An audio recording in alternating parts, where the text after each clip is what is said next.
Finally, back to part 2 of our discussion of The Witcher 3 Blood and Wine DLC. Pretty good overall as far as like bang for your buck, right?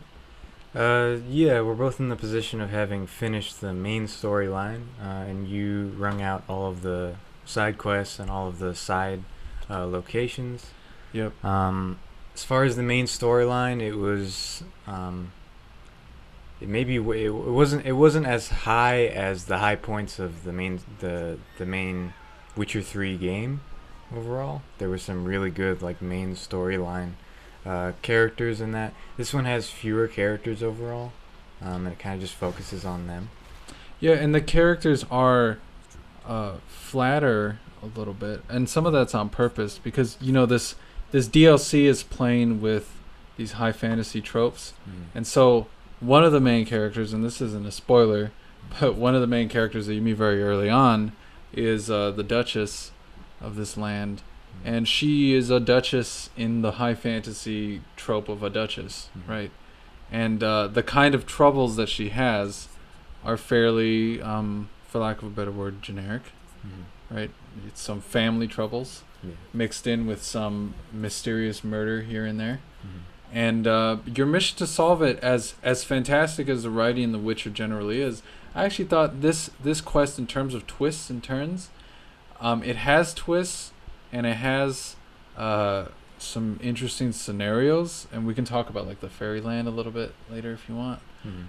But overall, I didn't find myself emotionally that shocked or that engaged with what was happening. Did you get any of that? Well, it seemed like it kind of introduced the characters one by one. Like you get to know the Duchess a little bit, and she seems to have some complexity to her. She's not entirely just the stereotypical royalty. But then she kind of gets left on the back burner when you learn of who the sort of main bad guy is, and then it turns out to be another bad guy behind that bad guy. Yeah. And then he gets left behind, sort of, and you get to travel along and look for the other bad guy. Yeah, they instill fairly early on this sense of mystery of, who is really controlling all of this negative nonsense going on. But they kind of play their hand fully at the very start. Like, we already know very very early on, we know that the main bad guy we're seeking clearly has motives outside of himself.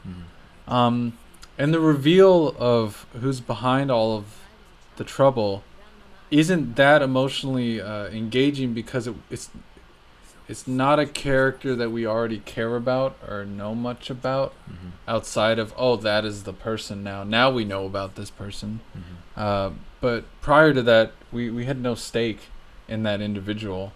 And the fact that it happened to reveal that was the person, it's not a particularly satisfying reveal. At least it wasn't for me. Yeah, I mean, even her introduction into the story, like over a conversation, was like heralded by the fact that she was going to be a main character anyway. So, but she seemed out of place when you first heard about her. Like, this is a weird backstory to learn about this other character all of a sudden. It just seems like some emotional baggage. But then, of course, the reason she was brought up in the first place is because she's going to be like the main character towards the second half of the quest line. Yeah. And the critiques that I'm describing are with story, right? The actual gameplay of this game, first off, there's a lot of it, right? As far as DLC goes, this is definitely more along the expansion pack side of things. It feels like a fairly full experience. Me having done every side quest and every question mark and all that, it was a long game. Took me well over 30 hours to do. And you did the main story and some side quests, right? Yeah. And it's pretty full. It's a big area. There's a lot of variety in side quests, but with this kind of expansion, I do think that the side quests kind of outweigh the main quest in terms of story, which is not the case with the main line Witcher 3. Like, I thought the main story in the original Witcher 3 was really strong. And the side quests were a lot of fun, but the main story had a lot of emotional kick. And this one, I do think if you're going to get the Blood and Wine DLC, it should be more for the amount of content in terms of side quests and just in the world. And if you're expecting as strong of an emotional kick with the main story, I don't think that you're gonna get it with this one. Mm. It would just be interesting enough to hold your attention, but I don't know that's gonna blow you away. Well, I guess I like the way that I ended up doing it because I went in kind of trying to rush through and just go through the main story quests as quickly as possible. And that actually put me in a position where once I was done with that and I was like mildly satisfied with it, I got to just explore as many side quests as I could and as densely packed as I could so that I could realize like the real value of this DLC was the tourism of this like amazing, vast, beautiful, really dense land. And it is extremely beautiful, especially in comparison to what you see in The Witcher 3, which is so dark and dank, and then you have these landscapes that are filled with greenery and the sun gleaming on trees, and you're not going to see tons of dead bodies everywhere because it's not a war-torn landscape. And the kind of situations that you're dealing with, we talked about this in our last our initial impressions of this game. It is fairly funny interacting with villagers and people who are in essence naive to danger, and having them panic and overreact or just not understand what to do, and you be the cool, calm, collected guy who comes in and just owns every situation, right? And that is extremely satisfying as a fantasy. And you get to barring the main quest, I mean, throughout this DLC, you get to explore, I think, generally a wider spectrum of tone throughout. Like you get to, I don't know, at least from my experience of the main game, you get to explore like the different kinds of problems that people have that are truly just magical and weird, and like none of it is normal and none of it is just dark for dark's sake. You know, it's not just people dying. Yeah, and there's actually a lot of stories, right? The side, I don't know exactly which side quests that you did, but a lot of them have a really full story, in my opinion. They start off with a mystery, they give you a satisfying twist in terms of how to solve that mystery, and then the payoff generally has been very satisfying. I don't know if you did you do the one with the spoons, the lady and the spoons? I think I don't know if I finished it. Okay. I might have messed it up, but yes, I know what you're talking Yeah, about. and it's possible to mess that one up and actually not get a good ending, which is a testament to the game. It's nice that it gives you choices across the board. All right, but that one was actually that one stuck with me because it's this side quest about this creature that keeps inviting people to its home in order to get rid of a curse that was put on it, right? Because it was cursed. And it has to fulfill certain requirements in order for the curse to go away, and those requirements are to eat with someone with a spoon or something, and then once they eat with you, eventually the curse will go away. But the caveat there is that the creature can't talk and is a vicious creature, and so everyone's afraid of her, and so everyone who comes there doesn't end up doing what she needs them to do, and then it becomes this big massacre, right? So that story was interesting, just trying to help that creature and then speaking to her after the fact and actually getting to know this character who was trapped for thousands of years in this body, unable to speak or eat. She could never swallow anything because the only time she could eat would be when people sat at her table and ate soup with her. And that's just one of many kinds of storylines like that. And that storyline by itself was so fascinating and interesting to me, and like such a nice short story. And a lot of these quests had these nice short stories that really filled in the world. And it felt like a genuine Grimm's fairy tale type. Well, there is a part that's like more formally about the Grimm's fairy tales. And that, like the rest of it, just puts a lot of twists on the ideas of the how the magic works. Like how that quest that you were just talking about was about this woman who had sort of been cursed like verbally.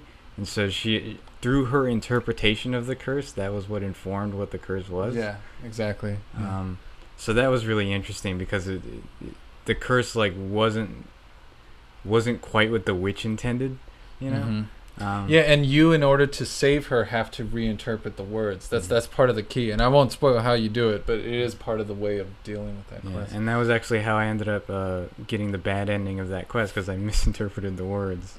Yeah, so that's pretty cool. And so there's other stuff like that where you go, but there's a part where you get to explore a lot of the old fairy tales. Yeah, so that area is basically where you get to meet uh, the old fairy tales that most people are familiar with, the kinds of like Boy Who Cried Wolf and Big Bad Wolf kind of thing. Yeah, Um, and what was it, the goose that laid the golden egg? There's a mm, whole. Basically, think of all the classic fairy tales, mm, and most of them will end up being in this world. mm, And this, what's funny is this is something that Witcher has played with throughout the series. They've had a lot of like reinterpretations of old folktale type things. mm, However, a lot of them are obscure, at least to us Americans.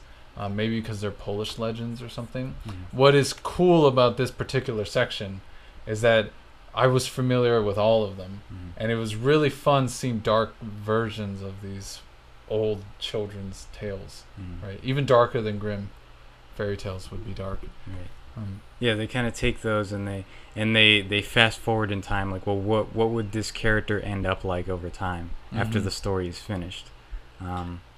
So that part was cool because you just get to and again it's even denser than the rest of the landmass because it's like sort of this self-contained little fairy tale area, and in that you can kind of walk around and you can find like NPCs walking by and look at their name above their head to find out like, oh, this is the emperor with his new clothes and stuff. yeah, You know? yeah, you can interpret for yourself what it is you're looking at. You'll see these little homes and stuff, and if you pay enough attention, you can figure out, oh, that's one of like the three pigs' homes that was blown down by the big bad wolf and stuff.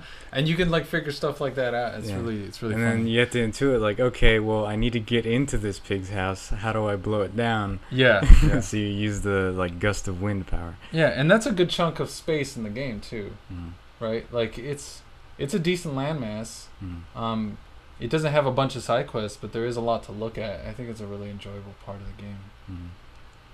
I would say the DLC is worth it almost just for that. I think it's really memorable, Mm. that section of the game. And there's a lot we didn't mention as far as what's in there. I think if you haven't played the DLC yet, you'll have a lot to look forward to. As a finish to The Witcher, now the game is done. We're not going to get any more Witcher games as far as I know from CD Projekt Red. Do you feel that this was a good send-off to the series? I think overall, in terms of the amount of time that you can spend on just the side quests and exploration, it seems like a really strong finish. Yeah. I think there's a lot of variety to it, and it just really emphasizes the actual dialogue. It seems almost slower in that sense. Like you get to just kind of revel in like the writing a lot more, and the combat stuff is kind of fewer and far between, and I like that. Yeah, for me, by the time I was done Mm. with this game, I felt that I was done with The Witcher. Like Mhm. I felt, okay, I don't really need to play any more Witcher now. I had spent so much time doing every single side quest, and I got a lot of satisfaction out of doing it. Mm.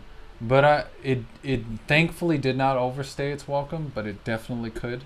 Mm. And having done all of the DLC for this game, having done the entire main game, including all the side quests there, I'm really glad they're moving on, and I'm glad they made this game. And I do think the Blood and Wine is it's a big enough package that I think most people will feel that this is enough. You know, like if they were really craving more Witcher, they gave a lot of Witcher for just like $20 or something. So I feel satisfied with it.